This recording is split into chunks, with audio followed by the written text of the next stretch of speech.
Donc je suis Laurent, je suis motion designer freelance et j'interviens comme intervenant extérieur pour 3IS Executive.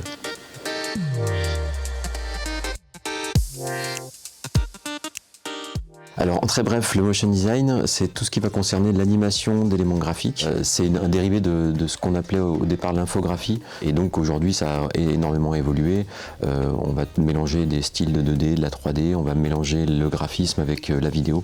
Donc le motion design, c'est malgré tout une autre façon aussi d'apporter des messages et de donner du sens à des images. Le logiciel le plus connu, ça va être After Effects, mais il en existe plein d'autres. Il y a Resolve de DaVinci qui a sorti un module qui s'appelle Fusion. On a Cavalry qui peut être aussi une autre application qui arrive sur le marché pour concurrencer un petit peu le monopole d'After Effects. Et puis plein d'autres applications en ligne aussi. Je pense à Rive qui fait une plateforme de transition entre le monde de l'UI, UX et le motion design. Alors concernant le matériel, c'est un peu plus compliqué. Plus on a une machine puissante, type machine de gamer, plus on va être à l'aise pour manipuler les graphismes, les vidéos.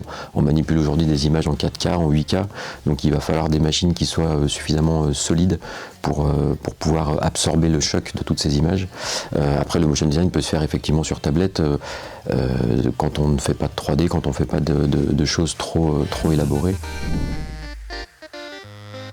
Alors ça va être l'ouverture à tous les types de médias possibles. Les bases de graphisme qui sont en application depuis un nombre d'années assez considérable, depuis l'imprimerie, depuis le graphisme print. Savoir identifier des couleurs, savoir identifier des typographies vont permettre de faciliter grandement la manipulation de tous ces éléments graphiquement. Énormément de sites internet sont disponibles, des sites de communauté, de graphistes, des sites d'artistes dans différents domaines, des studios graphiques, des studios qui réalisent par exemple des génériques de films, des génériques de télé. Donc le mieux, effectivement, la curiosité, avoir une ouverture sur pas seulement les univers digitaux, mais